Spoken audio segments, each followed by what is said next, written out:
Angka-angka di layar tablet itu menari, mengejekku dengan kejam. Bukan karena jumlahnya yang sedikit, melainkan karena ada lubang besar yang menganga dalam laporan keuangan bulan ini. 500 juta rupiah.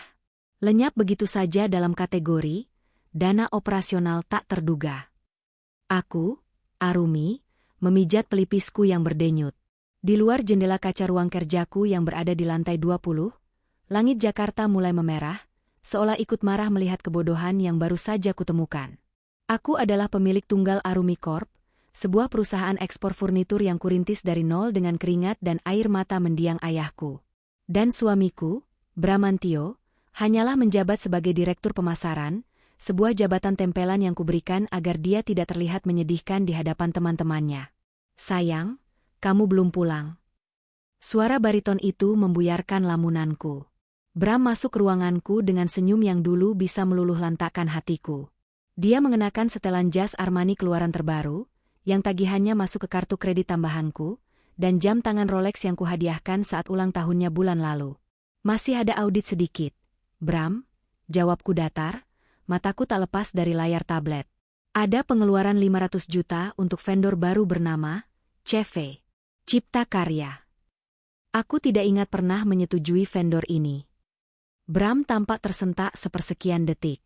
Sangat halus, tapi aku menangkapnya. Dia segera memperbaiki ekspresinya menjadi tenang, lalu berjalan memutar ke belakang kursiku dan memijat bahuku. Oh, itu vendor event organizer untuk gathering klien bulan depan, sayang. Kamu kan bilang kita harus meningkatkan citra perusahaan. Aku mau buat acara yang mewah agar investor asing tertarik. Bohong. Instingku berteriak. Gathering klien biasanya hanya memakan biaya 100-200 juta, bukan setengah miliar. Dan sejak kapan Bram peduli pada detail operasional? Biasanya dia hanya peduli pada hasil akhir dan komisi. 1/2 miliar untuk gathering? Vendor mana yang kamu pakai? Kenapa tidak ada proposal di mejaku? Tanyaku, menepis pelan tangannya dari bahuku. Bram tertawa renyah, tawa yang terdengar dipaksakan. Ayolah, Arumi. Kamu terlalu kaku. Percayakan saja padaku. Aku suamimu, direktur di sini. Masa untuk hal sekecil ini aku harus lapor detail? Kamu mau aku terlihat tidak kompeten di depan anak buah? Kata-kata itu lagi. Senjata andalannya. Setiap kali aku mempertanyakan kinerjanya, dia akan berlindung di balik egonya sebagai laki-laki dan suami. Dulu, aku akan luluh dan meminta maaf karena takut menyinggung harga dirinya. Tapi hari ini berbeda.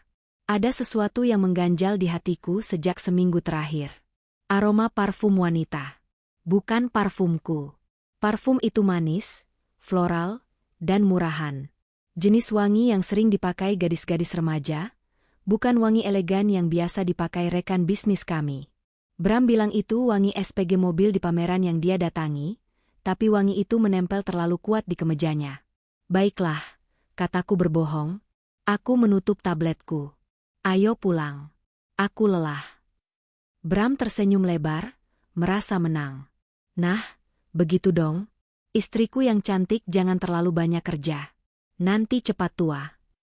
Di dalam mobil Mercedes, mobilku yang selalu dia pakai, Bram bercerita dengan antusias tentang rencana investasi baru.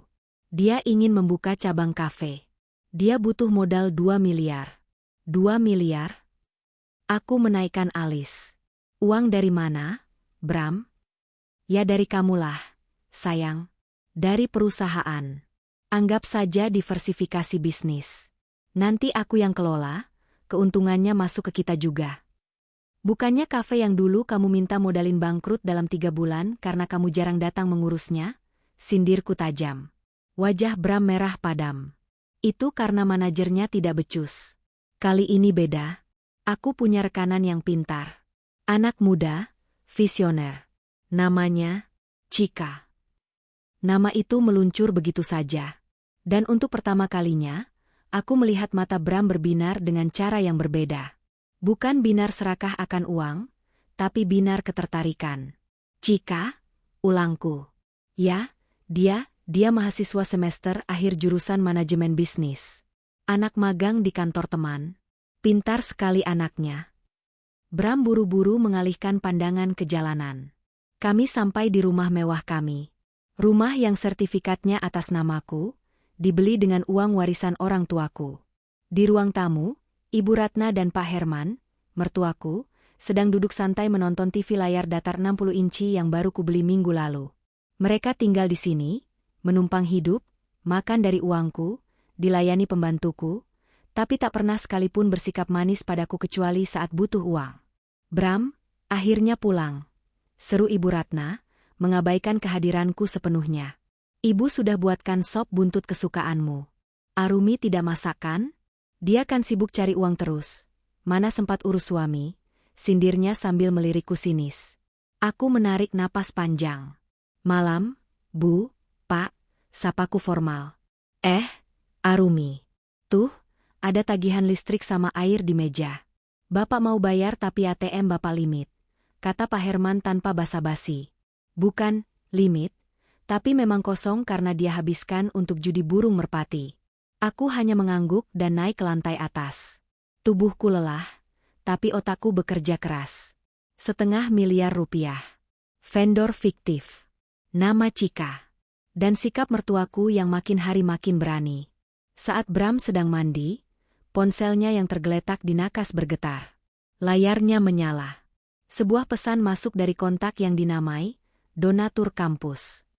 Donatur Kampus. Sayang, WO-nya minta pelunasan besok untuk dekorasi pelaminan. Katanya kalau mau bunga impor semua, harus tambah 50 juta lagi. Transfer ya, Mas. Love you. Jantungku berhenti berdetak. Tanganku gemetar saat meraih ponsel itu. Untungnya, aku tahu sandinya, tanggal lahir ibunya, karena Bram adalah anak mama yang manja. Aku membuka pesan itu. Mataku membelalak melihat foto profil pengirimnya. Seorang gadis muda. Sangat muda. Mungkin baru 21 tahun. Wajahnya cantik, polos, dengan rambut panjang terurai. Di foto itu, dia sedang tersenyum manja sambil memegang tangan seseorang. Tangan dengan jam tangan Rolex yang familiar. Jam tangan Bram. Aku menggulir chat ke atas. Dan seketika, duniaku runtuh. Mas, gaun pernikahannya pas banget di badanku. Kamu hebat deh bisa ngaku-ngaku meeting padahal kita fitting baju. Sabar ya, Cika sayang. Nanti kalau si mandul itu sudah transfer dana proyek fiktif, kita langsung bayar lunas catering Hotel Grand Emerald. Pesta kita bakal jadi yang termewah. Ibumu setuju kan, Mas? Setuju banget. Ibu malah gak sabar punya mantu muda dan subur kayak kamu. Ibu benci banget sama Arumi yang sok berkuasa itu. Tenang aja, habis nikah siri resmi, kita akan perlahan ambil alih aset dia. Nanti Arumi kita tendang. Air mataku menetes, tapi bukan karena sedih. Itu adalah air mata kemarahan yang mendidih. Si Mandul. Mereka memanggilku si Mandul. Padahal dokter sudah menyatakan kami berdua sehat, hanya belum dikasih rezeki. Tapi di belakangku, Bram dan keluarganya menjadikan itu bahan olok-olok. Dan, pesta termewah? Hotel Grand Emerald? Itu hotel bintang 5 termahal di kota ini. Jadi, uang 500 juta tadi, bukan untuk gathering perusahaan. Tapi untuk down payment pesta pernikahan suamiku sendiri dengan selingkuhannya, aku merasa mual. Suami yang kupungut saat dia di PHK, kuberi jabatan, kuberi harga diri, dan keluarganya yang kutanggung biaya hidupnya dari obat sampai celana dalam, ternyata bersekongkol menusukku dari belakang. Pintu kamar mandi terbuka. Aku dengan cepat meletakkan ponsel itu kembali ke posisi semula, seolah tak tersentuh. Aku pura-pura sibuk mengoleskan krim malam di depan cermin, menyembunyikan tanganku yang gemetar hebat. Siapa yang chat? Sayang? Tanya Bram santai sambil mengeringkan rambut. Hanya notifikasi email kantor, jawabku dingin. Aku menatap pantulan Bram di cermin. Laki-laki itu bersenandung kecil, tampak sangat bahagia. Dia tidak tahu bahwa dia baru saja membangunkan harimau tidur. Bram, panggilku. Ya? Minggu depan aku harus ke Singapura. Ada urusan ekspor yang macet. Mungkin seminggu. Kamu bisa pegang kendali perusahaan di sini? Mata Bram berbinar. Ini adalah kesempatan yang dia tunggu. Tanpa pengawasanku, dia pikir dia bisa bebas bergerak. Tentu saja, sayang. Kamu tenang saja. Pergilah urus bisnis. Di sini aman. Bagus, gumamku pelan. Oh ya, aku juga sudah setujui pengeluaran 500 juta itu. Besok cair. Bram nyaris melompat kegirangan. Dia memelukku dari belakang, mencium pipiku. Makasih, sayang. Kamu memang istri terbaik. Aku menatap datar ke cermin. Nikmatilah, Bram. Nikmatilah selagi bisa. Anggap saja itu uang pesangon terakhirmu sebelum aku menghancurkanmu sampai ke tulang-tulang. Malam itu, saat Bram tertidur pula sambil mendengkur, aku tidak tidur. Aku menelepon Pak Darmo, kepala keamanan pribadiku yang sudah mengabdi sejak zaman ayah. Pak Darmo, siapkan tim. Saya butuh bukti fisik, foto, rekaman suara, dan jadwal lengkap kegiatan Bramantio seminggu ke depan. Cari tahu juga tentang gadis bernama Cika, mahasiswa manajemen, dan keluarganya. Baik, Bu Arumi. Ada masalah serius. Sangat serius, Pak. Ada tikus yang mau mengadakan pesta di lumbung padi kita. Saya mau kita hancurkan pestanya tepat saat mereka sedang potong kue. Aku mematikan telepon. Aku menatap wajah tidur suamiku yang tampak polos namun mematikan itu. Mereka merencanakan pesta pernikahan di Hotel Grand Emerald 2 minggu lagi, bertepatan dengan tanggal kepulanganku dari Singapura. Mereka pikir aku tidak akan tahu. Mereka salah besar. Aku akan datang. Tapi bukan sebagai tamu undangan. Aku akan datang sebagai pemilik sah dari setiap rupiah yang mereka hamburkan. Aku akan datang membawa neraka untuk mereka. Tunggu tanggal mainnya, Bram, Cika.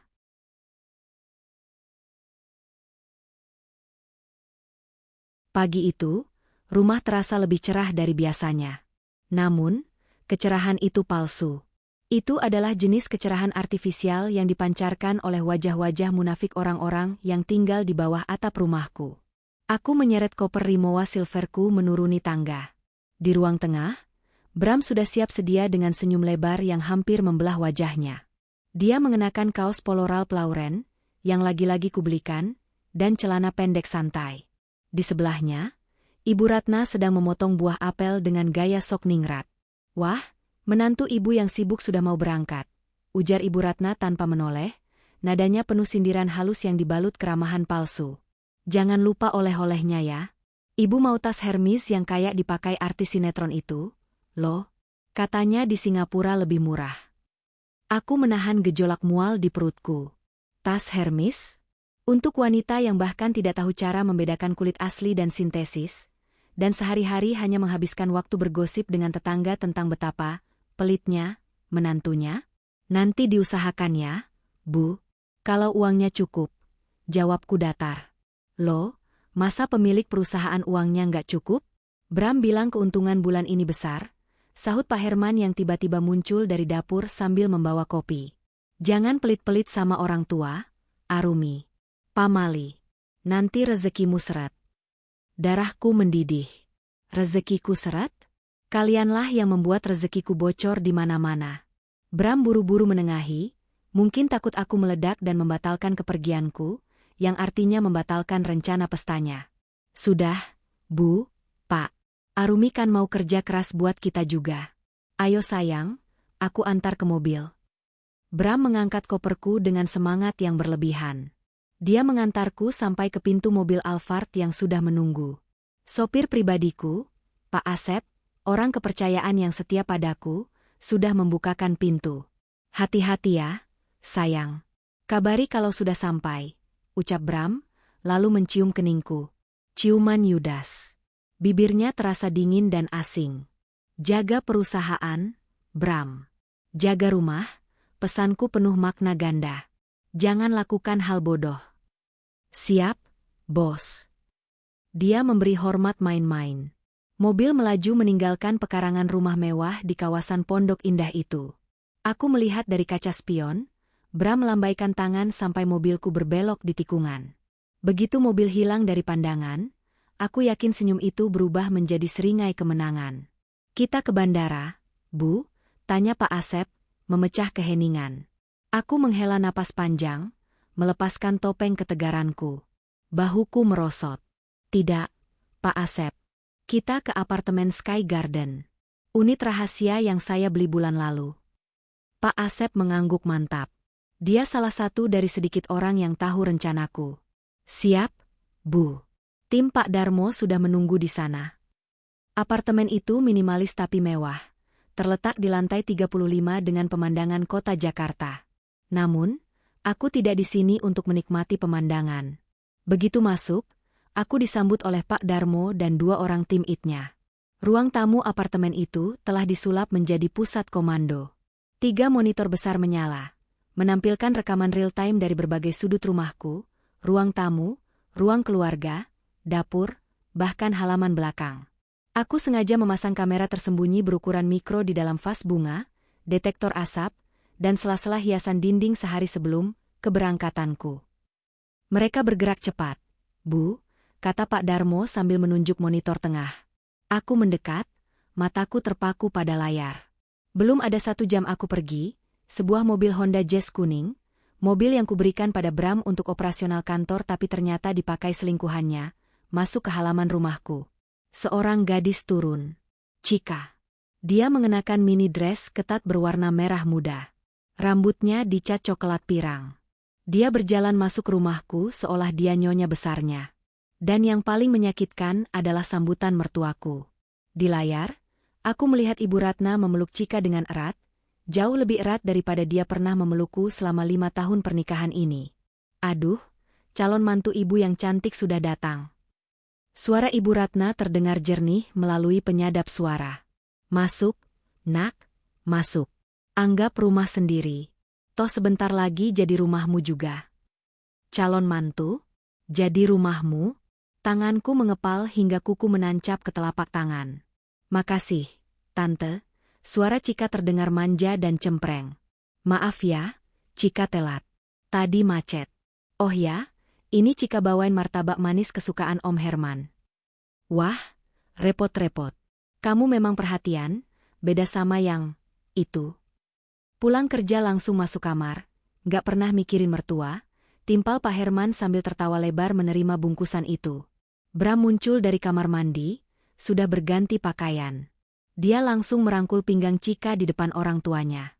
Tidak ada rasa malu, tidak ada rasa bersalah. Gimana? Yang? Si Mandu sudah terbang kan? Tanya Cika sambil menggelayut di lengan Bram. Sudah beres. Pesawatnya take off 1 jam lagi. Kita aman seminggu penuh. Jawab Bram sambil mencium pipi Cika. Ingat, sayang. Minggu depan, pas resepsi kita, kamu harus tampil paling bersinar. Biar semua teman-teman bisnisku tahu kalau selera Bramantio itu kelas atas, bukan wanita karir kaku kayak Arumi. Ih, Mas Bram bisa aja. Uangnya udah masukkan. Mas? WO-nya nanyain terus. Tenang. 500 juta sudah cair pagi ini. Langsung Mas transfer ke vendor. Sisa pelunasannya nanti pakai kartu kredit perusahaan Arumi lagi. Mas bilang itu buat biaya tak terduga perjalanan dinas. Aku memejamkan mata, merasakan air mata panas mengalir di pipi. Rasanya seperti ditikam berkali-kali. Mereka merayakan pengkhianatan ini di atas sofa yang kubeli, memakan makanan yang kubayar, di dalam rumah yang kucicil dengan keringat darahku. Bu Arumi. Pak Darmo menyodorkan tisu dengan tatapan prihatin. Perlu saya kirim orang untuk mengusir mereka sekarang? Aku membuka mata, menghapus air mata itu dengan kasar. Kesedihan itu lenyap, digantikan oleh dingin yang membeku. Jangan, kataku tegas. Biarkan mereka berpesta. Biarkan mereka terbang setinggi-tingginya. Semakin tinggi mereka terbang, semakin hancur tulang mereka saat kulempar ke tanah nanti. Aku mengambil ponselku, menghubungi Prasetyo, pengacara perusahaanku. Halo, Pras. Lakukan sesuai rencana. Biarkan transaksi 500 juta itu lolos. Tapi tandai sebagai transaksi mencurigakan di sistem backend audit. Dan siapkan berkas gugatan cerai serta tuntutan pidana penggelapan dana. Aku mau pasal berlapis. Baik, Bu Arumi. Bukti transfer sudah kami amankan sebagai alat bukti. Kami juga sudah melacak aliran dana itu masuk rekening Wedding Organizer Dreami, bukan vendor gathering kantor. Bagus. Satu lagi, pras. Sitaan aset. Aku mau daftar semua barang yang Bram beli pakai uangku. Mobil, jam tangan, baju, semuanya. Siap. Kami akan siapkan tim eksekusi lapangan untuk hari haji. Aku kembali menatap layar monitor. Bram dan Chika sedang duduk berdempetan di sofa, membuka katalog cincin pernikahan. Ibu Ratna duduk di samping mereka, menunjuk-nunjuk cincin berlian yang besar. Yang ini bagus, Chika. Mahal pasti. Tapi kan Bram kaya, uangnya banyak. Beli saja yang paling mahal, kata Ibu Ratna. Iya dong, Bu. Masa kalah sama cincin kawinnya si Arumi dulu yang cuma emas putih biasa, cibir Bram. Padahal dulu aku memilih emas putih sederhana, karena tahu Bram tidak punya uang saat melamarku. Aku menjaga harga dirinya agar dia tidak perlu berhutang. Dan sekarang, dia menghinaku karena kesederhanaan itu. Tiba-tiba ponselku bergetar. Notifikasi Instagram. Aku punya akun palsu yang digunakan untuk memantau pasar, tapi hari ini kugunakan untuk memantau tikus. Akun Instagram Chika, Chika_Queen, baru saja memposting Instastory. Foto tangan yang saling menggenggam di dalam mobil Mercyku. Caption, Counting days to be Mrs. B, bye-bye masa lalu kelam, hello future with my CEO. Thanks for treating me like a princess, Mas sayang. Royal wedding young wife. Aku tersenyum miring. Screenshot. Simpan. Pak Darmo, panggilku. Ya, Bu. Cari tahu siapa orang tua Chika. Di mana mereka tinggal. Apa pekerjaan mereka. Aku ingin tahu apakah buah jatuh tak jauh dari pohonnya. Dan cari tahu, apakah orang tua Chika tahu kalau calon menantu, kaya raya, mereka ini sebenarnya suami orang yang masih sah. Siap laksanakan. Tim lapangan akan bergerak sekarang. Malam harinya, aku hanya bisa menatap layar monitor seperti menonton drama paling menyakitkan dalam hidupku. Mereka makan malam mewah dengan delivery dari restoran bintang 5, menggunakan kartu kreditku, tentu saja. Mas, nanti kalau kita sudah nikah, si Arumi gimana? Tanya Chika sambil mengunyah steak wagyu. Ya pelan-pelan kita singkirkan. Aku kan sudah minta dia tanda tangan surat kuasa pengelolaan beberapa aset kemarin, dia pikir itu surat pajak. Bodoh banget dia, Bram tertawa bangga. Nanti lama-lama kepemilikan saham perusahaan aku alihkan ke nama boneka, terus ke namaku. Begitu dia sadar, dia sudah nggak punya apa-apa. Pinter banget si anak ibu. Puji Ibu Ratna sambil menepuk tangan Bram. Memang harus begitu. Perempuan itu terlalu dominan, tidak baik. Laki-laki harus yang pegang kendali harta. Aku mencatat dalam hati, surat kuasa. Aku harus memeriksa dokumen apa yang kuselipkan tanda tangannya kemarin. Untungnya, sebagai pemilik tunggal, surat kuasa seperti itu mudah kubatalkan secara hukum jika terbukti ada penipuan.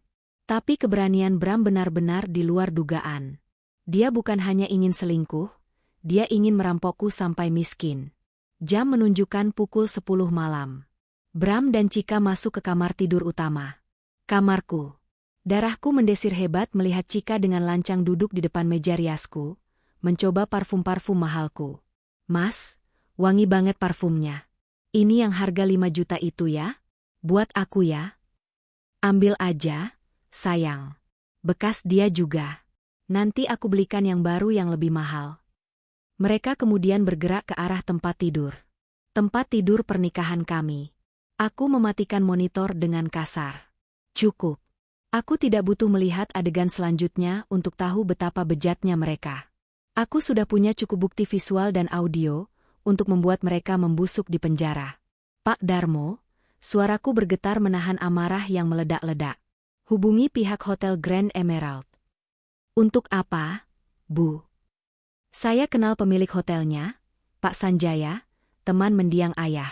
Katakan saya ingin bertemu besok pagi. Rahasia. Ibu mau membatalkan sewa gedung mereka? Tidak. Aku menyeringai dingin, seringai yang membuat Pak Darmo sedikit bergidik. Aku justru ingin memastikan pestanya berjalan sangat lancar. Aku ingin pintunya terbuka lebar saat aku datang membawa kehancuran mereka. Aku ingin memastikan tidak ada satupun dari mereka yang bisa kabur dari ballroom itu, saat aku mempermalukan mereka di depan ratusan tamu undangan yang mereka banggakan. Aku berjalan ke arah jendela apartemen, menatap kelap-kelip lampu Jakarta. Selamat menikmati malam ini, Bram. Tidurlah yang nyenyak di atas ranjangku, peluklah selingkuhanmu, nikmati pujian palsu ibumu. Karena 7 hari lagi, kalian akan bangun di dunia nyata yang jauh lebih mengerikan daripada mimpi buruk manapun. Pestamu akan menjadi panggung eksekusimu. 3 hari sebelum hari besar itu, sebuah amplop coklat tebal mendarat di meja kaca apartemen persembunyianku. Itu adalah hasil kerja keras tim lapangan Pak Darmo. Latar belakang Cika dan keluarganya. Aku membukanya perlahan, menyesap Earl Grey tea yang terasa hambar di lidahku.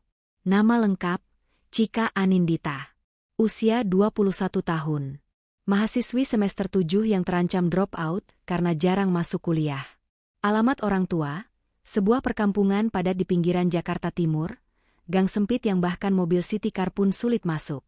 Jadi, ini asal-usul putri yang akan dinikahi suamiku, gumamku sinis. Aku memutuskan untuk melihat sendiri. Siang itu, aku menukar Alphardku dengan mobil Avanza operasional kantor yang kacanya gelap pekat. Aku mengenakan kacamata hitam besar dan masker, menyamar agar tak dikenali. Pak Darmo menyetir di depan. Kami parkir di dekat sebuah warung kopi tak jauh dari rumah orang tua Cika. Dari dalam mobil, aku bisa melihat rumah bercat hijau lumut yang catnya mulai mengelupas. Di teras sempit itu, seorang wanita paruh baya berdaster sedang memamerkan perhiasan emas, yang kutebak imitasi atau hasil gadai, kepada ibu-ibu tetangga. Iya dong, Jeng. Minggu ini Cika mau nikah. Calonnya itu CEO perusahaan ekspor. Ganteng, kaya raya, mobilnya Mercedes. Suara ibu itu melengking, terdengar jelas karena kaca mobilku kuturunkan sedikit. Wah, hebat ya Bu Yati. Rezeki nomplok dong, sahut tetangganya. Jelas. Katanya Cika nanti mau dibelikan rumah di Pondok Indah. Saya sama bapaknya juga mau diajak umroh bulan depan. Nanti kalau Cika sudah jadi nyonya besar, warung ini mau saya tutup. Saya mau hidup ongkang-ongkang kaki saja. Tanganku mencengkeram jok mobil. Jadi, buah memang jatuh tak jauh dari pohonnya tiba-tiba, sebuah motor metik berhenti. Ayah Cika turun, wajahnya sumringah. Bu, Bapak baru dikasih uang rokok sama Mas Bram. 5 juta, Bu. Katanya buat beli jas Bapak pas resepsi nanti. Seru laki-laki itu sambil mengibas-ngibaskan uang merah. Uangku. Alhamdulillah. Duh, mantu idaman memang beda ya, pekik Bu Yati girang. Aku menutup kaca mobil perlahan. Cukup. Aku sudah melihat cukup banyak. Tidak ada kepolosan di keluarga itu. Mereka adalah parasit yang lapar, dan Bram adalah inang bodoh yang memberi makan mereka dengan daging dari tubuhku. Jalan, Pak Darmo, perintahku dingin. Kita ke Hotel Grand Emerald sekarang. Hotel Grand Emerald berdiri megah di pusat kota, simbol kemewahan yang diagung-agungkan Bram. Aku masuk melalui pintu VVIP, langsung menuju ruangan Pak Sanjaya, pemilik hotel yang merupakan sahabat mendiang papaku.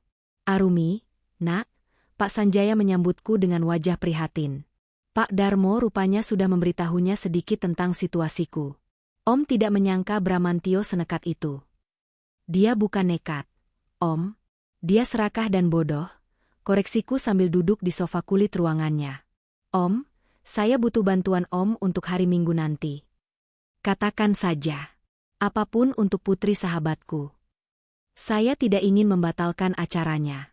Biarkan acaranya berjalan, kataku, membuat Pak Sanjaya mengernyit heran. Tapi, saya ingin kendali penuh atas sistem keamanan ballroom saat acara berlangsung. Aku meletakkan denah ballroom di atas meja. Pertama, saat saya memberi kode, kunci semua pintu keluar utama ballroom.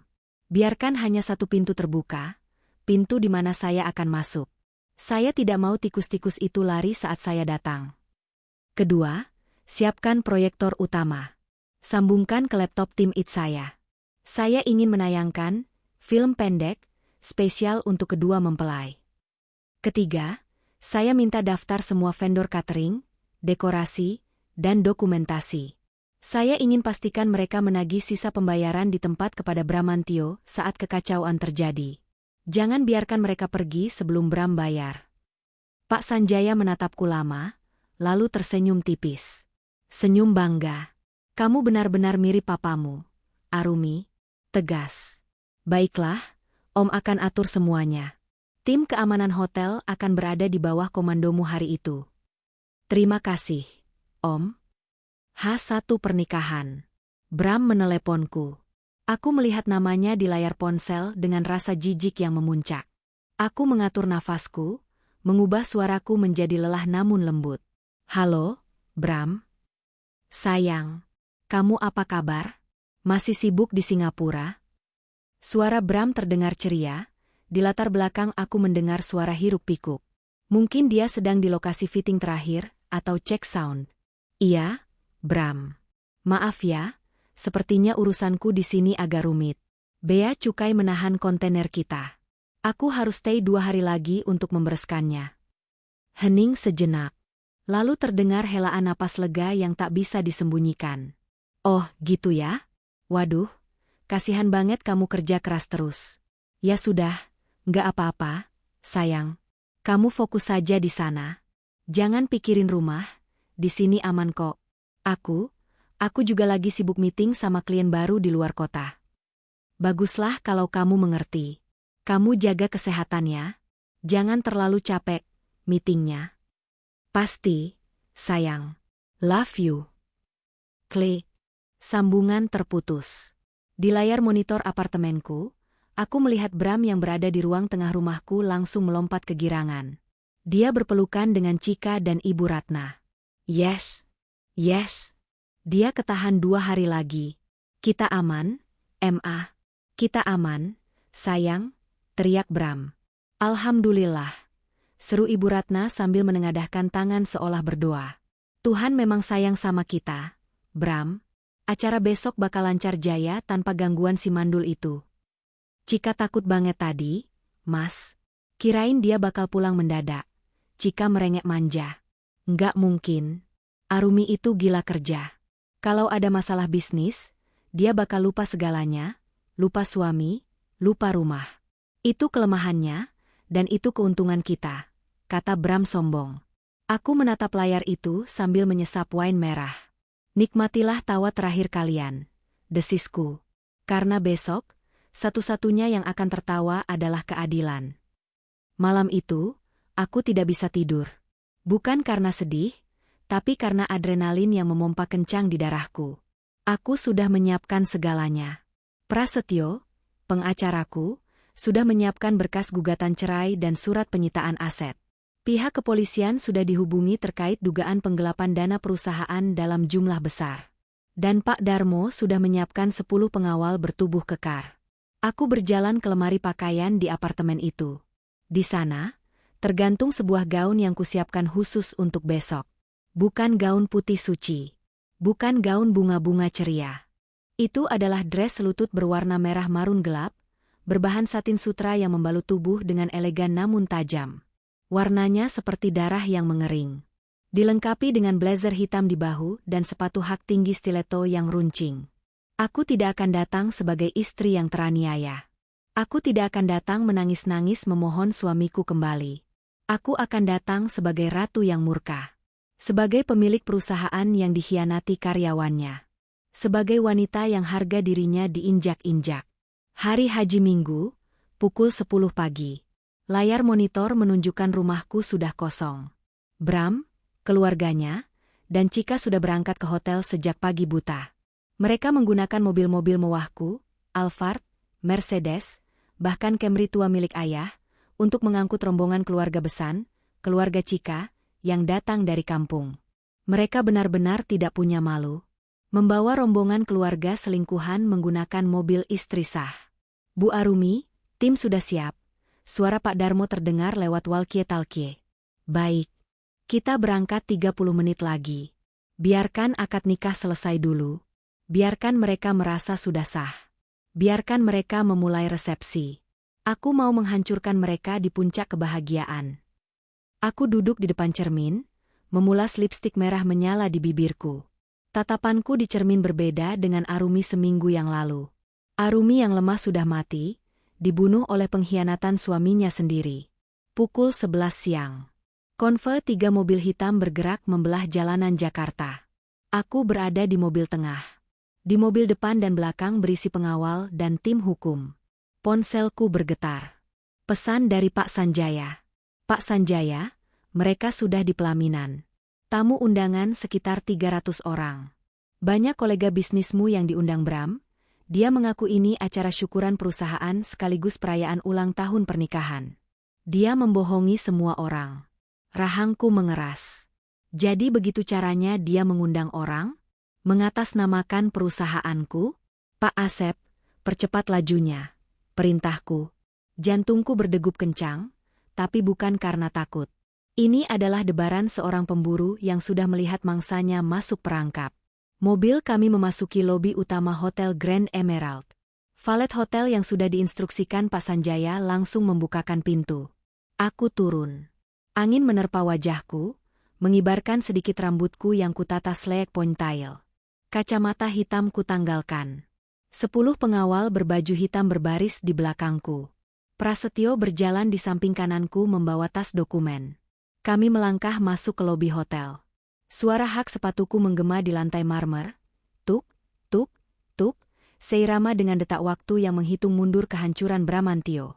Resepsionis dan staf hotel menunduk hormat saat aku lewat.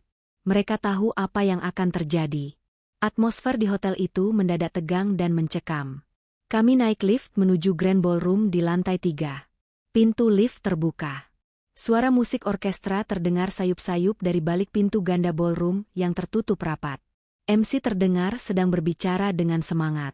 Hadirin sekalian, mari kita beri tepuk tangan yang meriah untuk pasangan yang paling berbahagia hari ini, Bapak Bramantio dan Ibu Cika Anindita.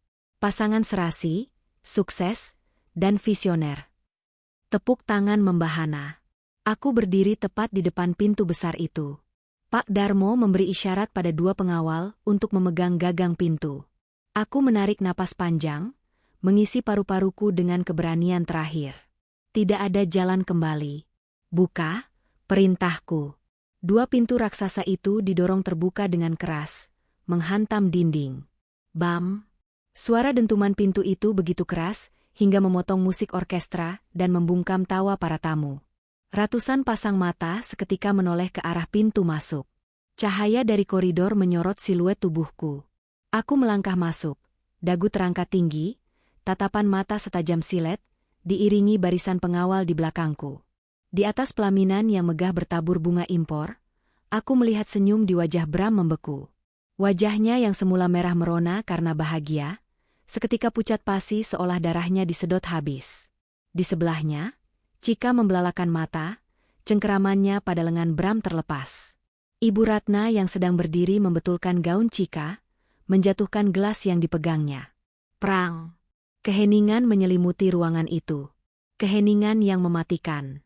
Aku tersenyum miring, lalu berjalan perlahan membelah kerumunan tamu yang menepi memberiku jalan layaknya laut merah yang terbelah. Lanjutkan pestanya. Suaraku lantang memecah keheningan, menggema tanpa perlu mikrofon. Sayang sekali kalau pesta mewah yang dibayar dengan uangku ini berhenti begitu saja. Langkahku stabil.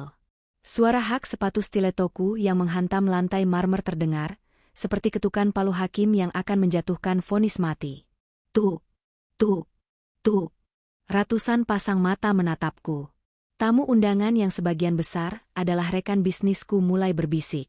Mereka mengenalku. Tentu saja mereka mengenalku. Akulah wajah Arumi Corp, bukan laki-laki pecundang yang berdiri gemetar di atas pelaminan itu. Itu Bu Arumi, kan? Loh, bukannya Pak Bram bilang istrinya sakit keras di Singapura? Siapa perempuan di pelaminan itu? Istri kedua? Bisik-bisik itu menyebar seperti api di ladang kering. Aku mengabaikan mereka. Mataku terkunci lurus pada Bramantio. Bram tampak seperti orang yang baru saja melihat hantu. Wajahnya yang tadi berseri-seri kini seputih kertas. Keringat dingin mulai bercucuran di pelipisnya, merusak lapisan bedak tebal yang dia pakai. Dia mencoba melangkah turun dari pelaminan, mungkin ingin menghampiriku dan membuat alasan konyol lagi, tapi kakinya lemas. Dia nyaris tersandung gaun pengantin Cika. Arumi. Suaranya tercekat, Nyaris tak terdengar karena jarak kami masih 10 meter. Aku berhenti tepat di depan panggung pelaminan yang tingginya 1 meter dari lantai dansa. Aku mendongak, menatap mereka bertiga, Bram, Chika, dan Ibu Ratna, dengan tatapan merendahkan. Posisi mereka memang lebih tinggi secara fisik, tapi saat ini, akulah raksasa di ruangan ini. Aku memberi isyarat tangan. Pak Darmo dan 2 pengawal langsung naik ke atas panggung, mengambil alih mikrofon dari tangan MC yang bengong. MC itu mundur ketakutan melihat postur tubuh pengawalku yang kekar. Pak Darmo menyerahkan mikrofon itu padaku. Tes, suaraku menggema jernih di seluruh ballroom. Tidak ada satupun yang berani bersuara. Musik orkestra sudah mati total. Selamat siang, hadirin sekalian, sapaku dengan senyum manis yang mengerikan. Maaf saya terlambat. Pesawat dari Singapura ternyata lebih cepat dari dugaan suami saya. Aku menekan kata suami, dengan nada penuh penekanan.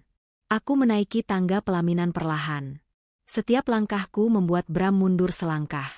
Chika mencengkeram lengan Bram, matanya bergerak liar mencari jalan keluar, tapi dia melihat pengawalku yang lain sudah berdiri menjaga sisi kiri dan kanan panggung. Mereka terperangkap. Arumi, tolong kita bicara di belakang. Desis Bram, suaranya gemetar hebat. Jangan bikin malu di sini. Banyak investor. Malu? Aku tertawa kecil, suara tawa yang dingin dan menusuk. Aku mendekatkan mikrofon ke bibirku lagi agar semua orang mendengar. Kau bicara soal malu. Bram, kau menggunakan uang perusahaan, uangku, sebesar $500 miliar untuk menikahi selingkuhanmu, di saat aku sedang bekerja keras membereskan kekacauan bisnismu, dan kau takut malu. Gas. Suara terkejut serentak terdengar dari para tamu. $500 miliar? Uang istri? Jadi Pak Bram cuma numpang? Bohong, teriak Ibu Ratna tiba-tiba. Naluri serakahnya membuatnya nekat membela diri. Dia maju, menunjuk wajahku dengan jari telunjuknya yang memakai cincin emas besar. Jangan memfitnah anak saya. Bram itu direktur. Dia punya hak atas uang itu. Kamu itu istri durhaka, datang-datang mengacaukan kebahagiaan suami. Direktur? Aku menaikkan alis. Aku menoleh ke arah ruang operator di belakang ballroom. Putar, perintahku singkat. Lampu ballroom meredup. Layar proyektor raksasa di belakang pelaminan, yang sedari tadi menampilkan foto prewedding romantis Bram dan Chika, kini berubah tampilan. Muncul sebuah bagan struktur organisasi perusahaan dan laporan keuangan. Bapak-bapak dan ibu-ibu rekan bisnis yang terhormat, kataku lantang, bertindak seperti sedang presentasi bisnis. Bramantio hanyalah karyawan dengan jabatan direktur pemasaran yang tidak memiliki 1 lembar pun saham di Arumi Corp. Gajinya 15 juta per bulan. Tapi pesta ini menelan biaya 700 juta rupiah. Dari mana uangnya? Layar berganti. Bukti transfer muncul. Dari PT Arumi Corp ke CV Wedding Organizer Dreami keterangan palsu, vendor gathering klien jumlah 500 juta rupiah. Dia mencurinya, kataku datar. Bram terduduk lemas di kursi pelaminan. Lututnya tak kuat lagi menopang tubuh. Layar berganti lagi. Kali ini bukan data angka, tapi tangkapan layar percakapan WhatsApp. Ukurannya diperbesar sehingga semua orang bisa membacanya dengan jelas. Bram, sabar ya, Chika sayang. Nanti kalau si mandul itu sudah transfer dana, kita langsung bayar lunas. Chika, ibumu setuju kan, Mas? Bram, setuju banget. Ibu malah gak sabar punya mantu muda dan subur kayak kamu.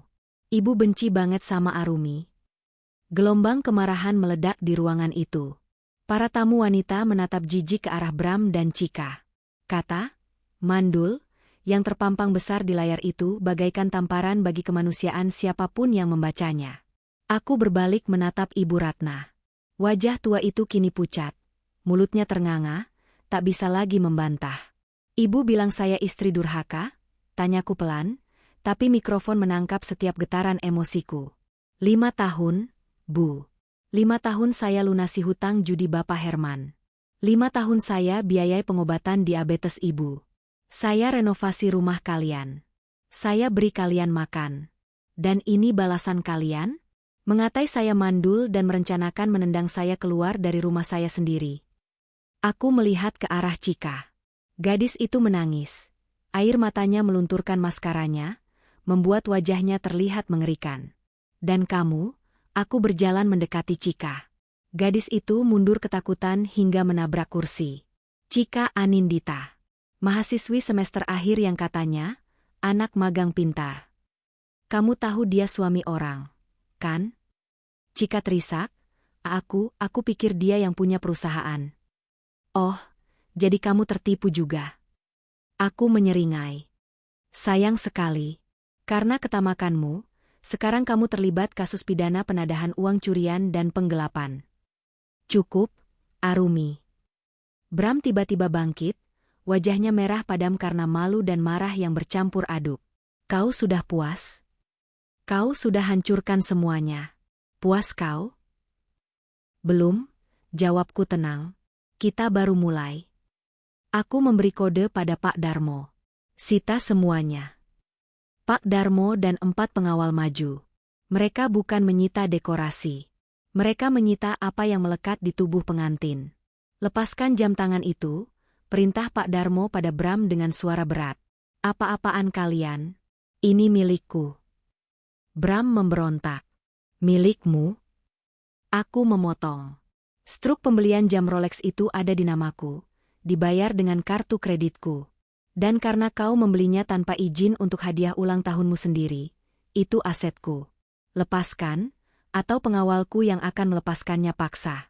Mungkin tanganmu akan patah. Bram menatap pengawal-pengawal itu dengan ngeri. Dengan tangan gemetar, dia melepas jam tangan mewah itu dan menyerahkannya. Cincin kawin itu juga, tunjukku pada jari manis Chika. Enggak, ini cincin nikahku. Chika menyembunyikan tangannya di belakang punggung. Cincin itu dibeli 3 hari lalu di toko Mas Diamond Jaya seharga 30 juta. Menggunakan kartu tambahan perusahaan yang dipegang Bram. Itu aset perusahaan. Sita. Salah satu pengawal wanita, yang memang disiapkan Pak Darmo, maju dan menarik tangan Chika. Gadis itu menjerit histeris saat cincin itu ditarik paksa dari jarinya.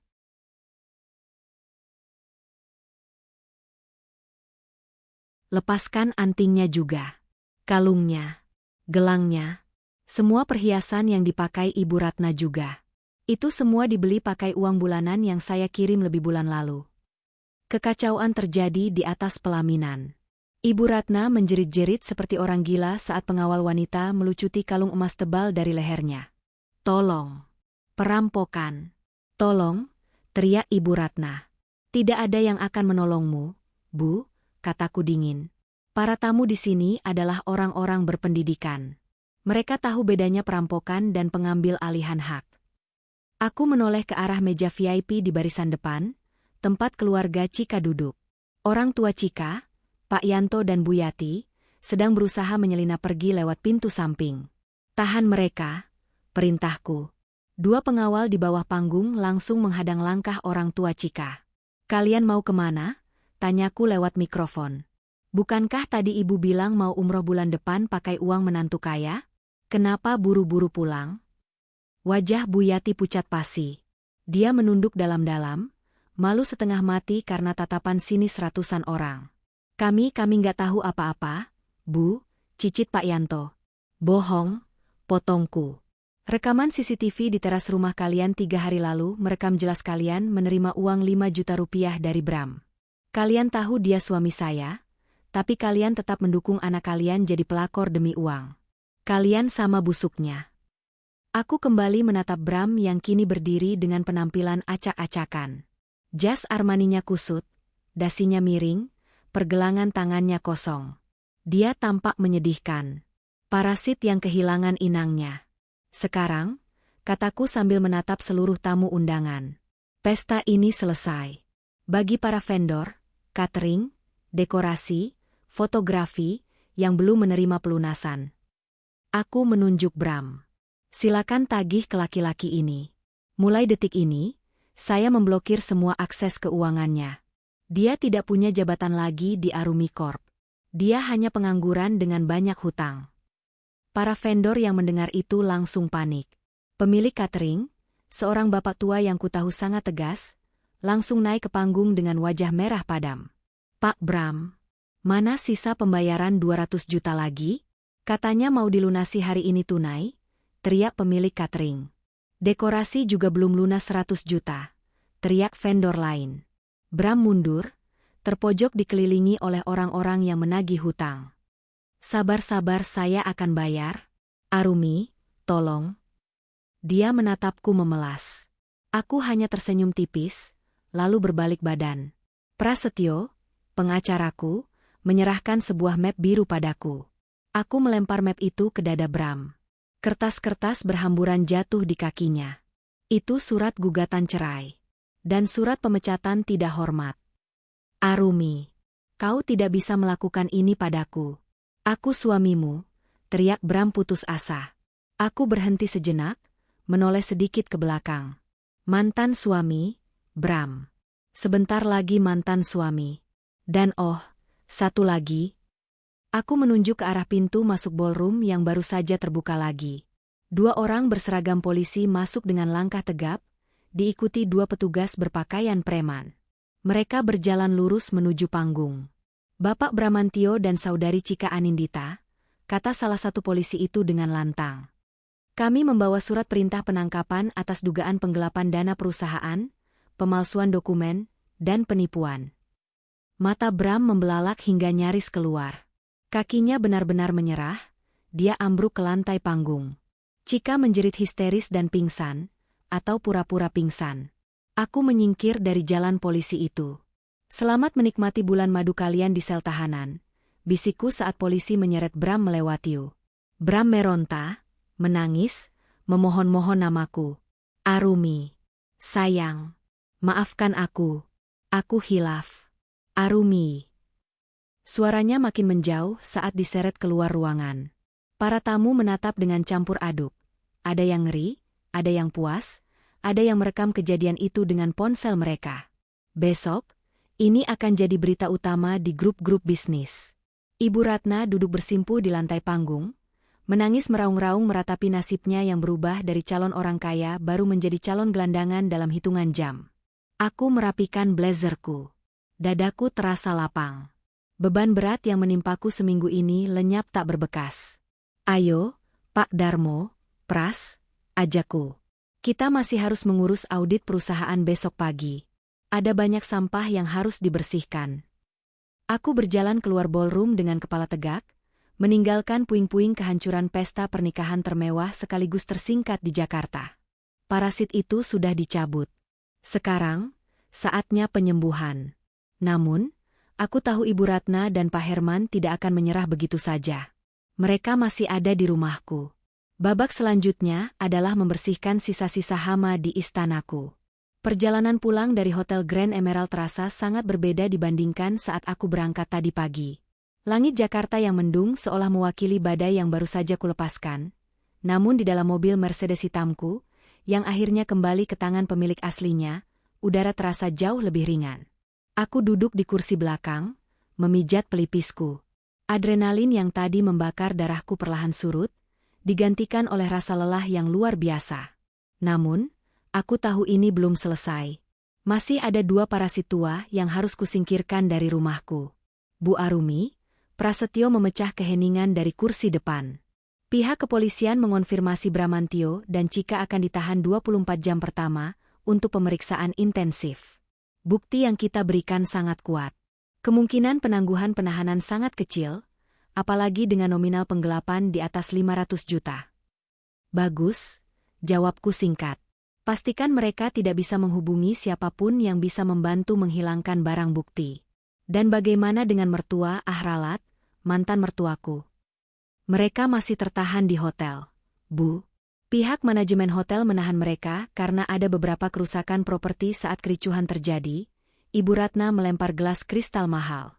Mereka sedang berdebat soal ganti rugi. Tapi sepertinya mereka akan segera pulang ke rumah ibu.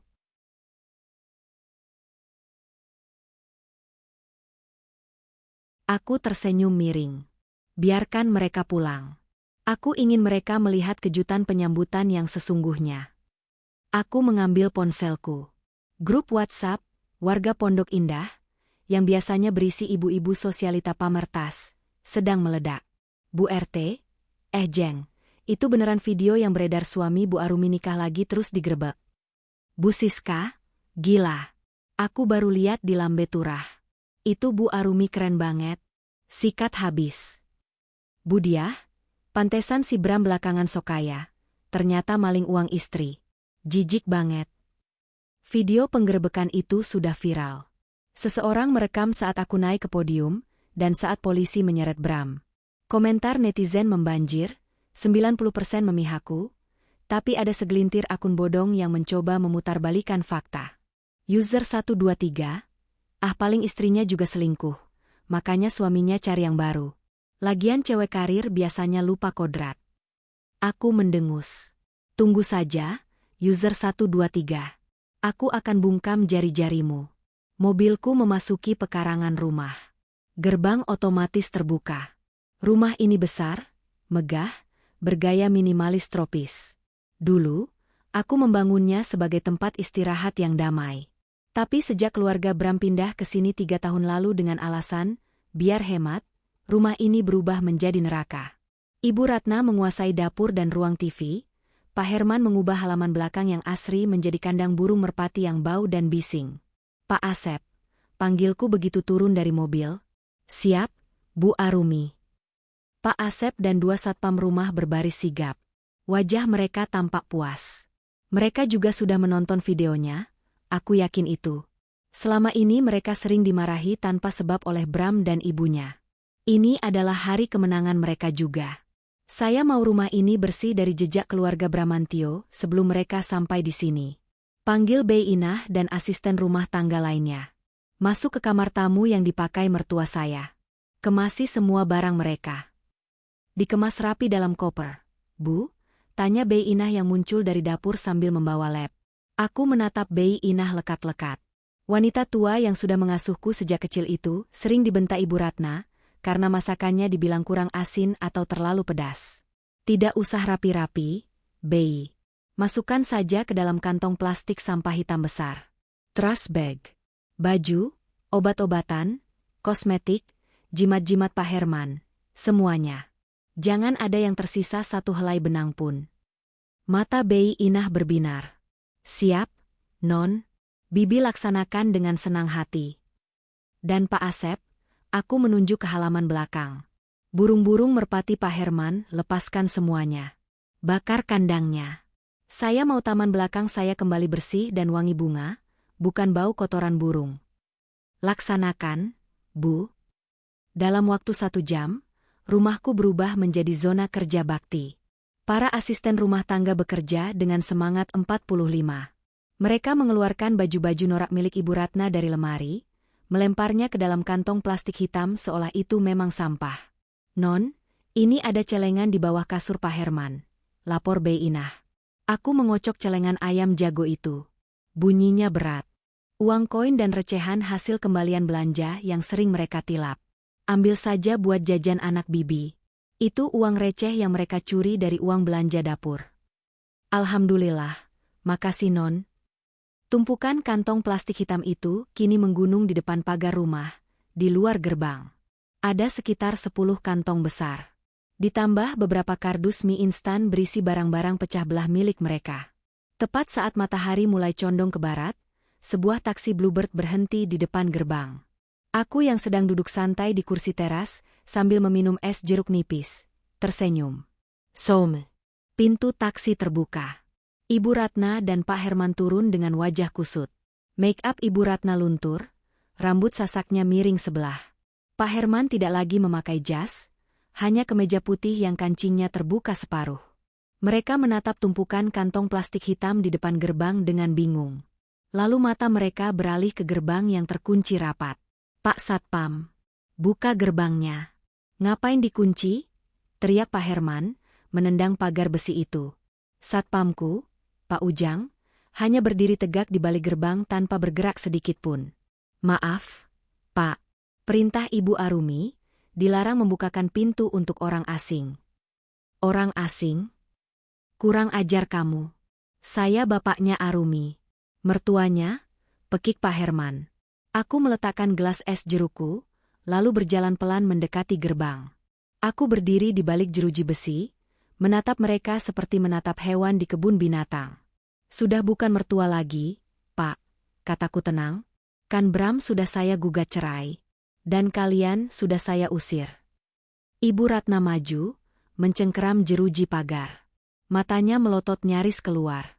Arumi, kamu benar-benar iblis ya? Kamu sudah penjarakan anakku, sekarang kamu mau usir kami. Di mana hati nuranimu? Kami ini orang tua. Hati nurani? Aku tertawa kecil. Hati nurani saya sudah mati, Bu. Dibunuh pelan-pelan oleh keserakahan kalian. Ibu lupa? Saat saya keguguran 2 tahun lalu, ibu bilang apa? Ah, itu karena Arumi terlalu sibuk kerja, rahimnya jadi kering. Ibu tidak menghibur saya, ibu malah menyalahkan saya. Ibu Ratna terdiam sejenak, wajahnya merah padam. Ingatan itu adalah salah satu luka terdalamku. Itu kan fakta. Elaknya, masih mencoba defensif. Lagian, rumah ini harta Gonogini. Bram juga punya hak tinggal di sini. Kamu nggak bisa usir kami seenaknya. Salah besar. Potong Prasetyo yang muncul di sampingku. Dia memegang sebuah dokumen. Sertifikat rumah ini atas nama Arumi Salsabila, dibeli sebelum pernikahan terjadi. Ini harta bawaan. Dalam perjanjian pranikah yang untungnya sempat ditandatangani Bram, meski dia mungkin lupa membacanya karena mabuk cinta waktu itu, disebutkan jelas pemisahan harta bawaan. Bramantio tidak punya hak semilimeter pun atas tanah ini. Pak Herman gemetar. Tapi barang-barang kami di dalam. Baju saya. Burung-burung saya. Barang-barang bapak dan ibu sudah saya kemas dengan rapi. Aku menunjuk tumpukan kantong sampah di kaki mereka. Itu semua milik kalian. Silakan dibawa. Jangan tinggalkan sampah di depan rumah saya. Apa? Baju-baju mahalku kau taruh di kantong sampah? Ibu Ratna histeris. Dia merobek salah satu kantong plastik. Kain-kain kebaya dan daster berhamburan ke aspal jalanan. Dasar wanita jahat. Kualat kamu nanti. Dan soal burung bapak, lanjutku tanpa mempedulikan teriakan Ibu Ratna. Mereka sudah terbang bebas. Kembali ke alam. Saya rasa mereka lebih bahagia daripada dikurung di kandang sempit yang jarang dibersihkan itu. Pak Herman terduduk lemas di aspal. Merpatiku, merpati lombaku, itu harganya jutaan. Anggap saja itu bayaran sewa kamar selama 3 tahun kalian menumpang gratis di sini. Balasku tajam. Keributan itu memancing perhatian tetangga. Beberapa mobil yang lewat melambat. Tetangga kiri kanan mulai keluar pagar, berpura-pura menyiram tanaman padahal ingin menonton drama gratis. Melihat ada penonton, Ibu Ratna langsung mengubah taktik. Dia yang tadi garang, tiba-tiba menjatuhkan diri ke jalanan, menangis meraung-raung sambil memukuli aspal. Tolong, tolong. Ada menantu durhaka. Orang tua diusir seperti anjing. Ya Allah, cobaan apa ini? Aktingnya luar biasa. Kalau ada piala Oscar untuk kategori Drama Queen, dia pemenangnya. Seorang tetangga baru yang belum terlalu mengenalku, Ibu Vivi, mendekat dengan wajah prihatin. Kenapa ini Bu Ratna? Bu Arumi, kok mertuanya digituin? Kasihan lo, sudah tua. Ibu Ratna makin kencang menangisnya. Lihat, Bu, Arumi ini kaya raya tapi pelit. Dia buang kami karena suaminya kena musibah. Dia nggak punya hati. Darahku mendesir. Dia mencoba membalikan fakta di depan umum. Bu Vivi, panggilku tegas sebelum Ibu Vivi termakan omongan buaya itu. Ibu tahu kenapa suami saya, anaknya ibu ini, kena musibah? Aku mengeluarkan ponselku, memutar video CCTV ruang tamu tadi pagi yang sudah disiapkan tim Pak Darmo. Aku menyambungkannya ke pengeras suara pos Satpam. Terdengar suara Ibu Ratna yang jelas dan jernih. Bram, pokoknya kamu harus kuras uang si mandul itu. Nanti kalau rumah ini sudah balik nama ke kamu, kita usir dia ke jalanan. Biar dia ngemis. Suara itu menggema di jalanan kompleks yang sunyi. Wajah Ibu Vivi berubah drastis. Tetangga-tetangga lain yang mendengar itu langsung berbisik-bisik ngeri. Ibu Ratna seketika berhenti menangis. Mulutnya terkatup rapat, skenario play viktimnya hancur lebur dalam hitungan detik. Masih mau drama, Bu? Tanyaku dingin. Saya punya rekaman lain. Rekaman ibu menghina masakan tetangga, rekaman ibu mencuri mangga Pak RT, mau saya putar juga. Ibu Ratna bangkit berdiri dengan cepat, membersihkan roknya yang kotor. Wajahnya bukan lagi sedih, tapi penuh kebencian murni. Awas kau, Arumi. Roda berputar. Hari ini kau di atas, besok kau diinjak. Ancamnya. Silakan putar rodanya, Bu. Tapi ingat, remnya ada di tangan saya. Balasku. Pak Herman dengan susah payah mengumpulkan barang-barang mereka yang berserakan. Dia memanggil taksi online. Tidak ada satupun tetangga yang mau membantu mereka mengangkut kantong sampah itu ke dalam bagasi mobil. Mereka jijik. Taksi itu akhirnya pergi membawa 2 parasit terakhir dari hidupku. Aku menghela napas panjang, menatap gerbang yang kembali tertutup. Selesai? Tanya Prasetyo. Secara fisik, ya, jawabku sambil berjalan kembali ke teras. Tapi secara mental, mereka pasti akan menyerang lewat jalur lain. Media sosial. Dan benar saja. Malam harinya, saat aku sedang menikmati makan malam tenang pertamaku sendirian, tanpa perlu mendengar bunyi kecap mulut Pak Herman saat makan, notifikasi ponselku berbunyi terus-menerus. Sebuah akun TikTok bernama Sahabat Cika memposting video dengan caption provokatif. Kejam. CEO wanita ini jebak suami dan selingkuhannya demi konten. Padahal suaminya cuma mau poligami karena istrinya mandul. Justice for Bram, justice for Cika. Video itu berisi potongan-potongan klip yang diedit sedemikian rupa. Menampilkan Cika yang menangis saat diseret polisi, lalu dipotong ke adegan aku tertawa sinis di atas podium, yang sebenarnya aku tersenyum pada tamu. Narasi voice over videonya mengatakan bahwa aku adalah istri yang dingin, tidak melayani suami, dan Bram mencari kehangatan di luar karena kesepian. Komen sektion mulai terbelah. Netizenna, gila sih kalau beneran dijebak. Kasihan juga ceweknya masih muda. Netizen B, tapi poligami kan harus izin istri sah? Tetep aja salah cowoknya. Netizen C, namanya juga orang kaya, bisa beli hukum. Pasti suaminya dikriminalisasi. Sialan, umpatku pelan. Mereka memainkan kartu, korban kekuasaan. Narasi, orang kecil versus orang kaya, selalu laku di negeri ini. Teleponku berdering. Itu Raka, manajer public relation perusahaanku. Bu Arumi, saham perusahaan turun 2% sore ini karena isu viral itu. Beberapa investor asing menanyakan integritas manajemen. Kita harus klarifikasi segera. Tenang, Raka. Jangan panik. Ini yang kita tunggu, kataku sambil meletakkan sendok. Nafsu makanku hilang, tapi semangat tempurku bangkit lagi. Siapkan konferensi pers besok pagi di kantor. Undang semua media besar. Dan hubungi dokter kandungan saya, Dr. Siska. Dr. Siska? Untuk apa, Bu? Untuk mematahkan fitnah, mandul, itu sekali dan untuk selamanya. Dan siapkan tim forensik digital. Aku mau jejak digital Cika dan Bram dibuka. Chat mereka yang merencanakan pembunuhan karakterku, bukti pemalsuan tanda tangan, semuanya. Baik, Bu. Tapi Bu, ada satu hal lagi. Raka terdengar ragu. Apa? Ada rumor kalau Cika, dia mengaku sedang hamil muda. Hamil anak Pak Bram? Ini yang bikin simpati netizen berbalik ke dia.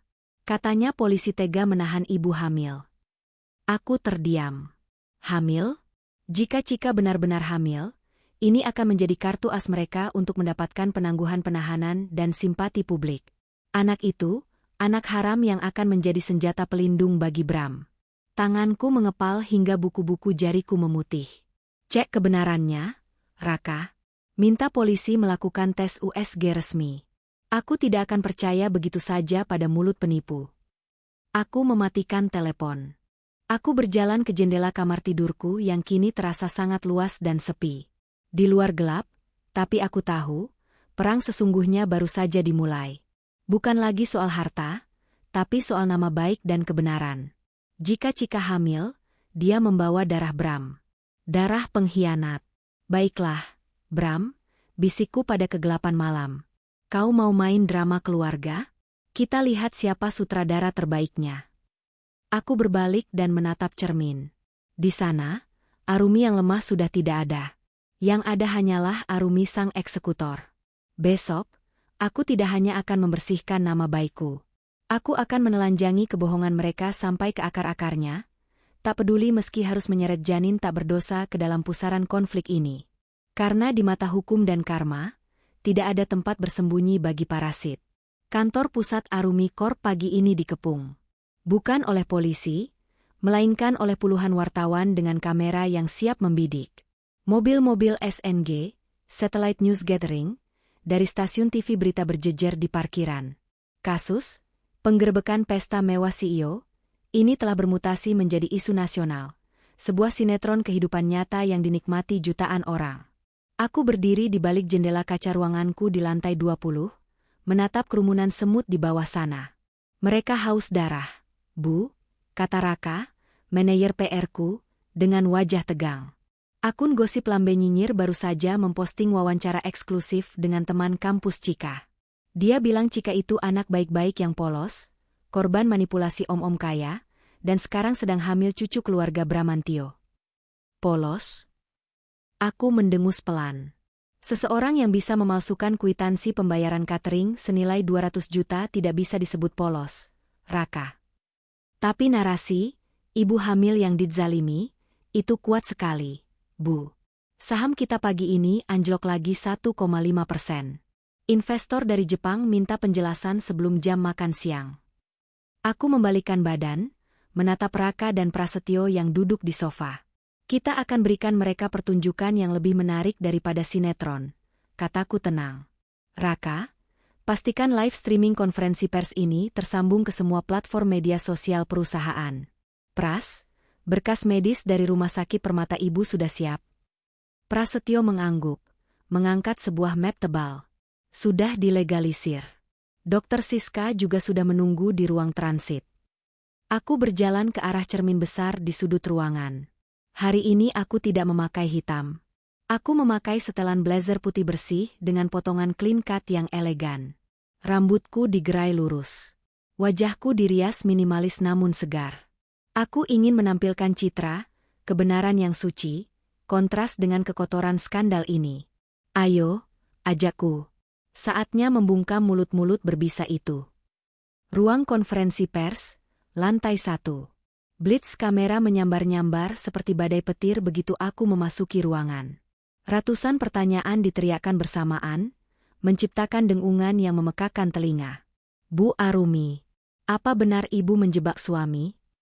Bu Arumi, bagaimana tanggapan soal kehamilan Cika? Bu Arumi, apa benar ibu mandul sehingga suami cari yang lain? Aku duduk di kursi tengah. Di sebelah kananku Prasetyo, di sebelah kiriku Dokter Siska, dokter kandungan senior yang disegani. Aku mengetuk mikrofon 1 kali. Suaranya bergema, memaksa ruangan menjadi hening. Selamat pagi rekan-rekan media. Suaraku tenang, berwibawa, tanpa nada emosional yang meledak-ledak. Saya di sini bukan untuk membela diri. Saya di sini untuk meluruskan data.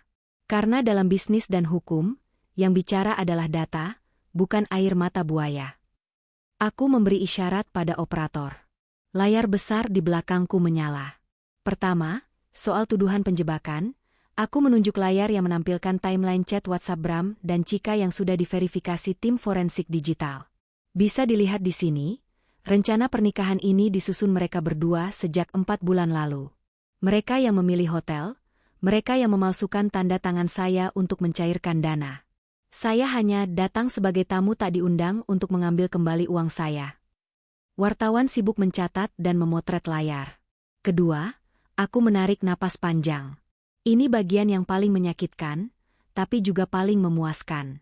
Soal alasan suami saya berpoligami, atau lebih tepatnya berselingkuh, karena saya dituduh mandul. Aku menoleh pada Dokter Siska. Dokter Siska mengangguk, lalu mendekatkan mikrofonnya. Saya Dokter Siska, SPOG. Saya menangani pasangan Bapak Bramantio dan Ibu Arumi sejak 3 tahun lalu. Berdasarkan rekam medis yang sah.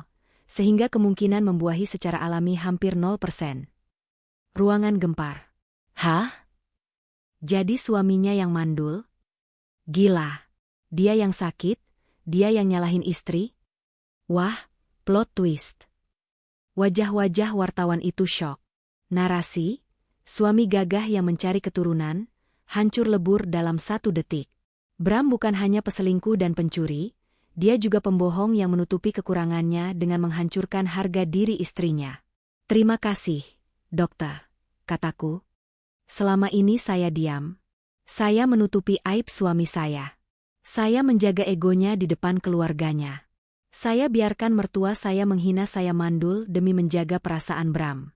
Tapi karena dia menggunakan isu itu untuk membenarkan perselingkuhannya di depan publik, saya rasa saya tidak perlu lagi melindunginya. Air mata palsu Chika di media sosial tidak ada apa-apanya dibandingkan fakta medis ini. Simpati publik yang tadi pagi condong ke Chika, kini berbalik arah dengan kecepatan cahaya. Netizen di kolom komentar live streaming menggila netizen 1, anjir. Bram sakit jiwa. Udah numpang, mandul, nyalahin istri pula. Netizen 2, sumpah gue malu banget pernah belain Bram. Netizen 3, fix Arumi wanita berkelas. 3 tahun nutupin aib suami, dibales Tuba. Seorang wartawan dari majalah gosip mengangkat tangan, suaranya ragu. Tetapi Bu Arumi, Chika dikabarkan hamil. Kalau Pak Bram maaf. Sulit punya anak, lalu anak siapa yang dikandung Chika? Aku tersenyum tipis. Senyum yang penuh arti. Pertanyaan yang sangat cerdas. Jawabku. Itulah yang sedang didalami oleh pihak kepolisian saat ini. Dan saya rasa, jawabannya akan menjadi kejutan bagi kita semua. Terutama bagi Bramantio. Kantor polisi, ruang interogasi. Sore harinya, setelah konferensi pers yang sukses menaikkan kembali harga saham Arumi Corp ke zona hijau, aku mengunjungi rumah baru suamiku. Bram duduk di kursi besi, dipisahkan oleh meja panjang. Baru 24 jam ditahan, penampilannya sudah kacau balau. Matanya merah, kantung matanya hitam, rambutnya acak-acakan. Bau apek menguar dari tubuhnya yang biasanya wangi parfum mahal. Begitu melihatku masuk, dia langsung berdiri. Tangannya yang diborgol memukul meja. Kau puas, Arumi? Kau puas mempermalukanku di depan seluruh Indonesia? Teriaknya. Suaranya serak. Aku nonton berita di TV kantin. Kau bongkar rekam medis rahasiaku. Kau langgar privasi pasien. Aku duduk dengan santai, meletakkan tas Hermisku di meja. Kau bicara privasi? Tanyaku dingin. Saat ibumu koar-koar di arisan kalau aku wanita mandul pembawa sial, di mana privasiku? Bram? Saat kau chat dengan pelacurmu itu menertawakanku, di mana privasiku? Bram terdiam, dadanya naik turun menahan amarah. Setidaknya aku membuktikan kalau dokter itu salah. Chika hamil, Arumi. Dia hamil anakku. Itu bukti kalau aku jantan. Aku bisa punya anak. Kau saja yang memang tidak bisa melayaniku dengan benar. Dia tertawa histeris, tawa orang yang sudah putus asa.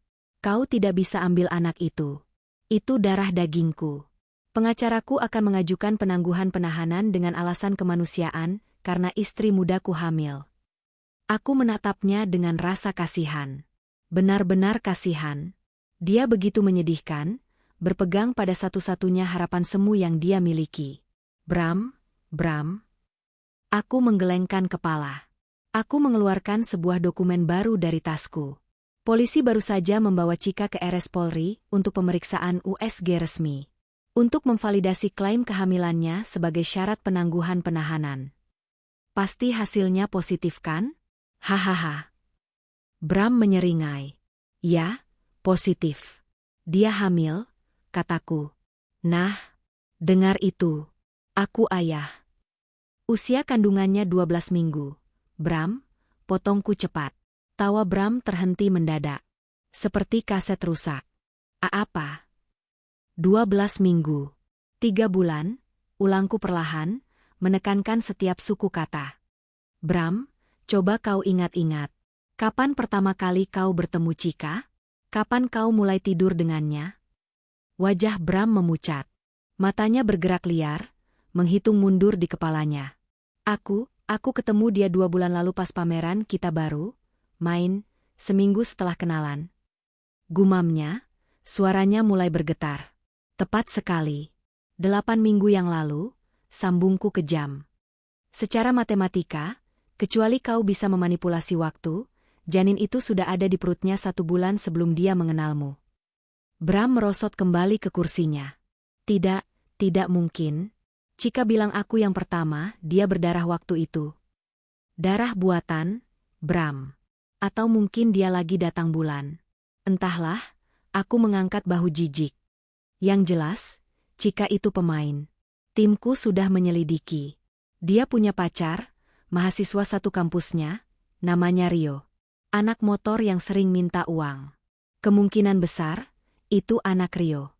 Chika mendekatimu hanya karena dia butuh, bapak, kaya raya untuk membiayai bayinya dan gaya hidup pacarnya. Bohong. Kau bohong. Bram meraung, air matanya tumpah. Tapi kali ini bukan air mata kemarahan, tapi air mata kehancuran total. Harga dirinya sebagai laki-laki, yang dia bangun dengan selingkuh, kini hancur berkeping-keping. Dia menceraikan istri yang setia, mencuri uang perusahaan, mempermalukan keluarga, dan masuk penjara demi seorang wanita yang sedang mengandung anak laki-laki lain. Ini laporannya, kalau kau mau baca, aku menyodorkan kertas hasil USG itu. Di situ tertulis jelas. Gestational AG, Desember 13 weeks. Bram menatap kertas itu dengan tatapan kosong. Tangannya gemetar hebat saat menyentuhnya. Chika. Desisnya. Pelacur sialan. Sakit, Bram? Tanyaku lirih. Sakit rasanya dikhianati? Sakit rasanya dibohongi orang yang kau percaya?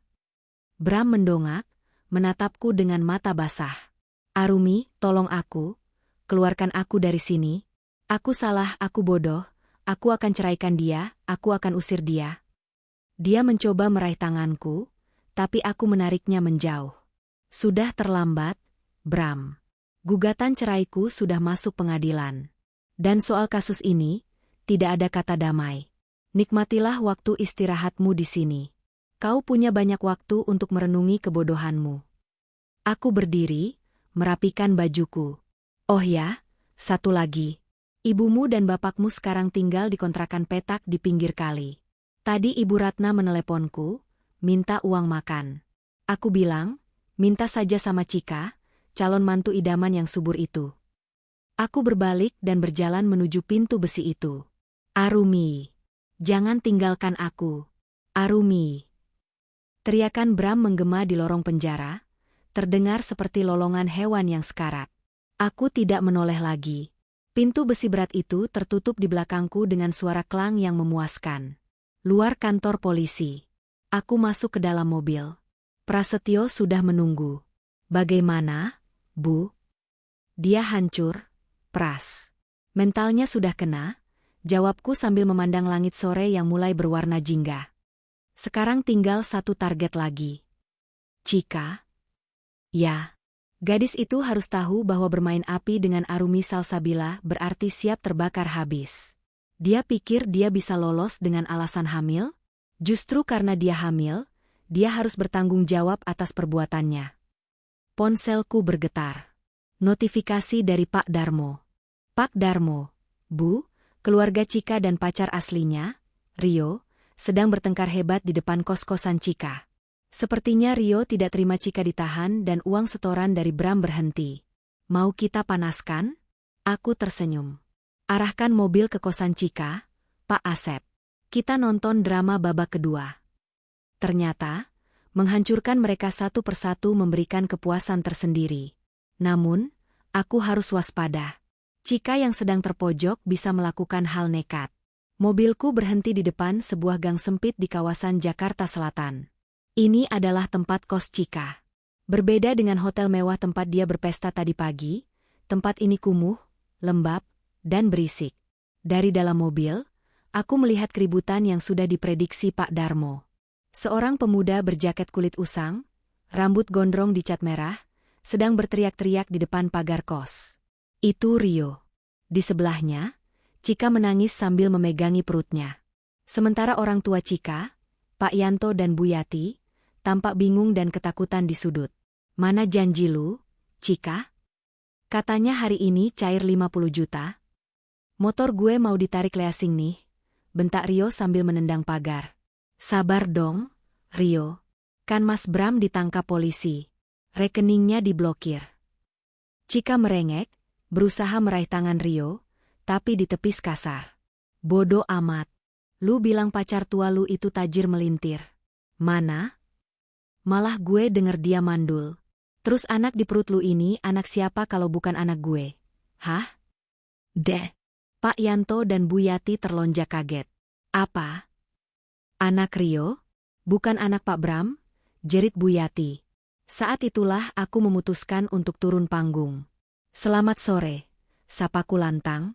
Semua kepala menoleh. Keheningan seketika menyelimuti gang sempit itu saat melihatku turun dari Mercedes hitam, diapit dua pengawal berbadan tegap. Penampilanku yang elegan sangat kontras dengan lingkungan kumuh itu. Aku tampak seperti berlian yang jatuh di tumpukan sampah. Bebu Arumi. Cika mundur ketakutan, wajahnya pucat pasi. Aku berjalan mendekat, melewati genangan air keruh di jalanan berlubang. Aku berhenti tepat di hadapan mereka berempat. Drama yang menarik, kataku sambil tersenyum sinis. Jadi, ini Rio? Pacar aslimu yang kau biayai pakai uang suamiku. Rio menatapku dengan mata melotot, mencoba terlihat garang tapi nyalinya ciut melihat pengawalku. Siapa lu? Jangan ikut campur. Saya adalah sumber uang yang selama ini kalian nikmati. Jawabku tenang. Dan saya kesini untuk memberitahu sebuah kabar buruk. Rio, keran uang itu sudah saya tutup. Permanen. Aku menoleh pada orang tua Cika. Pak Yanto, Bu Yati. Selamat ya. Ternyata cucu yang kalian harapkan akan membawa kalian umroh dan membelikan rumah mewah itu, ayahnya adalah... Aku menunjuk Rio dari ujung kaki ke ujung kepala, pengangguran yang terlilit hutang leasing motor. Bu Yati lemas, dia ambruk ke tanah sambil memegangi dadanya. Ya Allah, Cika, kamu bohongi emak? Kamu bilang itu anak orang kaya? Cika terpaksa, Mak. Biar kita bisa hidup enak. Cika membela diri sambil menangis. Hidup enak dengan cara mencuri, potongku tajam. Cika, kamu pikir saya bodoh? Kamu pikir saya tidak tahu kalau kamu dan Rio merencanakan ini? Rio yang menyuruhmu mendekati Bram, kan? Supaya kalian bisa memeras Bram? Cika terdiam, tubuhnya gemetar. Skakmat. Rio yang merasa tersudut meludah ke tanah. Cih. Kalau emang gak ada duitnya, ngapain gue di sini? Woi Cika, urus aja tuh anak lu sendiri. Gue cabut. Jangan cari gue lagi. Rio menyalakan motornya yang berisik, lalu melesat pergi meninggalkan kepulan asap hitam. Rio jangan pergi. Tanggung jawab.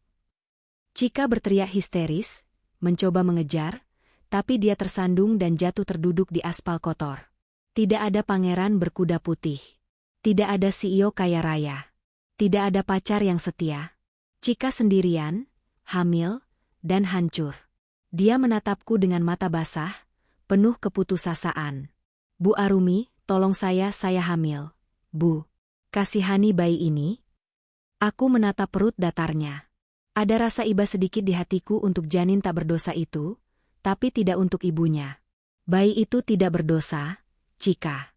Tapi kamu punya dosa besar, kataku dingin. Hukum tetap berjalan. Kamu terlibat penipuan dan penggelapan dana. Status kehamilanmu mungkin akan meringankan hukuman fisikmu, tapi catatan kriminal akan tetap melekat seumur hidupmu. Kamu akan melahirkan di bawah pengawasan hukum. Aku memberi kode pada Prasetyo. Pak Pras, pastikan proses hukum Cika berjalan sesuai prosedur. Tidak ada keringanan. Baik, Bu. Aku berbalik badan, meninggalkan Cika yang menangis meraung-raung di peluk ibunya yang juga meratapi nasib. Mimpi mereka menjadi orang kaya baru hancur lebur, digantikan oleh mimpi buruk kemiskinan dan aib yang nyata. 1 bulan kemudian, Pengadilan Agama Jakarta Selatan memutuskan, mengabulkan gugatan penggugat untuk seluruhnya. Menjatuhkan talak 1 Bain Sugra tergugat Bramantio bin Herman terhadap penggugat Arumi Salsabila binti Sanjaya. To, to, to. Suara palu hakim itu terdengar seperti musik terindah yang pernah kudengar. Aku menghela napas panjang, beban 5 tahun pernikahan yang penuh kepalsuan itu akhirnya terangkat dari pundakku. Aku berdiri, menyalami hakim, lalu berjalan keluar ruang sidang. Di kursi pesakitan, Bram duduk tertunduk. Dia memakai rompi oranye tahanan titipan kejaksaan, tangannya diborgol. Karena kasus pidananya juga sedang berjalan, dia harus menghadiri sidang cerai dengan pengawalan polisi. Tubuhnya kurus kering. Wajahnya tusam dan berjerawat. Tidak ada lagi sisa-sisa, tuan muda, yang sok berkuasa. Saat aku melewatinya, dia mendongak. Matanya berkaca-kaca. Arumi. Suaranya parau, pecah. Maafkan aku menyesal. Sumpah demi Tuhan, aku menyesal. Aku berhenti sejenak, tapi tidak menatap matanya. Aku menatap lurus ke depan, ke arah pintu keluar yang bermandikan cahaya matahari. Penyesalan selalu datang terlambat, Bram. Kalau datang di awal, namanya pendaftaran, jawabku datar. Apa masih ada kesempatan? Nanti kalau aku bebas? Aku menoleh sedikit, memberinya tatapan terakhir. Tatapan orang asing. Tidak ada, Bram. Arumi yang dulu mencintaimu buta sudah mati. Kau yang membunuhnya. Sekarang, nikmatilah sisa hidupmu dengan kenangan tentang betapa bodohnya kau melepaskan berlian demi segenggam kerikil. Aku melangkah keluar tanpa menoleh lagi, meninggalkan suara isak tangis Bram yang menyedihkan di belakangku. Di luar gedung pengadilan, matahari bersinar terik. Prasetyo sudah menungguku dengan senyum lebar. Selamat atas kebebasannya, Bu Arumi. Terima kasih, Pras. Kerja bagus. Oh ya, ada titipan kabar, kata Prasetyo sambil membukakan pintu mobil. Soal orang tua Bram. Bagaimana nasib para si tua itu? Mereka diusir dari kontrakan karena tidak bisa bayar. Pak Herman kena stroke ringan karena stres, sekarang lumpuh separuh badan. Ibu Ratna sekarang jualan tisu dan air mineral di lampu merah perempatan Fatmawati untuk beli obat dan makan. Tadi tim saya melihatnya, dia terlihat sangat tua dan kurus. Aku terdiam sejenak. Karma bekerja dengan cara yang brutal namun adil. Dulu Ibu Ratna menghina pedagang kecil dan merasa dirinya nyonya besar. Sekarang dia menjadi apa yang dulu dia hina. Biarkan saja, putusku. Itu pelajaran hidup yang harus mereka jalani. Jangan bantu mereka sepeser pun. Biar mereka belajar menghargai uang dan orang lain. Baik, Bu. Aku mengambil ponselku. Di galeri, aku menghapus semua foto Bram.